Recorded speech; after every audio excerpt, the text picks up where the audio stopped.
Visakhapatnam south నియోజకవర్గం tough ఫైట్కు పెట్టింది పేరు. ఇక్కడ ఒకప్పుడు కాంగ్రెస్ కంచుకోటగా ఉండేది. ఆ పొజిషన్ను తెలుగుదేశం పార్టీ తీసుకుంది.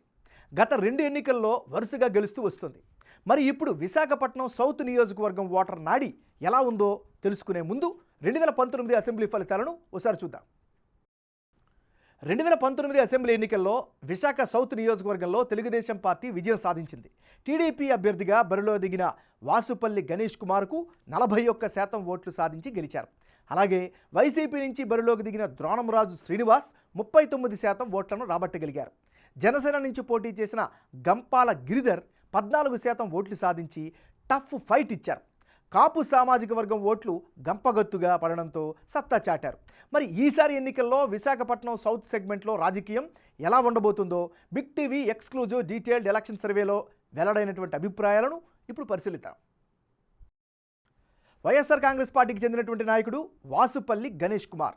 మరి ఈయనకు రానున్న ఎన్నికల్లో అడ్వాంటేజ్ అయ్యే ఫ్యాక్టర్స్ ఏంటి పరిశీలిస్తే, గ్రౌండ్లో యాక్టివ్గా ఉంటున్నారు, ప్రజల్లో మమేకమవుతున్నారు, ప్రభుత్వ పథకాలన్నింటి కూడా అందేలా చూస్తున్నారు.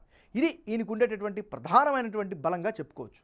మరి వాసుపల్లి గణేష్ కుమార్కు ఉండే మైనస్ పాయింట్స్ ఏంటి? కేడర్లో చీలిక కనిపిస్తోంది, సపోర్టు బలంగా లేదు. ఇక వాసుపల్లి గణేష్పై కేడర్లో రకరకాలైనటువంటి అసంతృప్తులు కనిపిస్తున్నాయి. టిక్కెట్ విషయంలో కూడా మల్లగుల్లాలు పడుతుండడం కూడా గ్రౌండ్లో కనిపిస్తోంది. ఇది ఈయనకి సంబంధించినటువంటి ప్లస్లు మైనస్లు. తెలుగుదేశం పార్టీకి చెందినటువంటి నాయకుడు గండి బాబ్జీ. మరి గండి బాబ్జీకి రానున్న ఎన్నికల్లో అనుకూలమయ్యేటువంటి అంశాలు ఏమిటి పరిశీలిస్తే, 2021లో టీడీపీ విశాఖ సౌత్ ఇన్ఛార్జిగా ఈయన్ని ప్రకటించారు. అప్పటి నుంచి పార్టీ పటిష్టత కోసం పనిచేస్తున్నారు. ఇక 3 ఏళ్ల నుంచి గ్రౌండ్ వర్క్ చేస్తున్నారు, ప్రజల మధ్యన ఉంటున్నారు. ఇది ఒక బలంగా చెప్పుకోవచ్చు. విశాఖ సౌత్ సెగ్మెంట్ జనంతో మమేకమవుతున్నారు, అనేక కార్యక్రమాలు కలిసి చేస్తున్నారు. ఇక తెలుగుదేశం పార్టీ నుంచి బలమైన అభ్యర్థి అని స్థానికంగా జనంలో అభిప్రాయం అయితే కనిపిస్తోంది. మరోవైపు తెలుగుదేశం పార్టీ జనసేన కలిసి పోటీ చేస్తుండడం కూడా ఈయనకి కలిసి వచ్చే ఫ్యాక్టర్గా కనిపిస్తోంది. ఇది ఈయనకి సంబంధించినటువంటి ఈ నియోజకవర్గంకు ఉండేటటువంటి గ్రౌండ్ రియాలిటీ. రానున్న ఎన్నికల్లో విశాఖపట్నం సౌత్ నియోజకవర్గంలో ఎవరెవరు బరిలో ఉంటే ఫలితాలు ఏ విధంగా వచ్చే అవకాశం ఉందో పరిశీలిద్దాం. ఇప్పటికిప్పుడు ఎన్నికలు జరిగితే విశాఖపట్నం సౌత్ నుంచి టీడీపీకి విజయ అవకాశాలు ఎక్కువగా కనిపిస్తున్నట్లు బిగ్ టీవీ సర్వేలో వెల్లడైంది.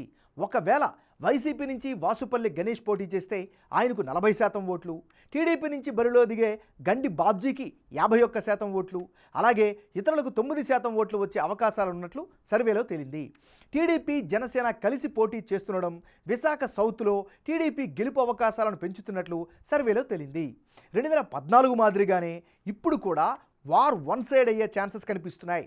ఇదే నియోజకవర్గంలో వైసీపీ కీలక నేతలుగా ఉన్నవారు ఇటీవలే టీడీపీ జనసేనలో చేరడం కూడా ఆ పార్టీ బలాలను మరింత పెంచింది. అటువైపు వైసీపీ ఓట్ షేర్కు కారణం స్కీముల లబ్ధిదారులను నమ్ముకోవడమే. అలాగే గతంలో కాంగ్రెస్కు సంప్రదాయ ఓటర్లుగా ఉన్నవారంతా వైసీపీ వైపు ఉండడం కలిసి వచ్చే అంశంగా ఉంది. ప్రస్తుత సిట్టింగ్ ఎమ్మెల్యేకు సరైన క్యాడర్ సపోర్ట్ లేకపోవడం మైనస్గా కనిపిస్తోంది.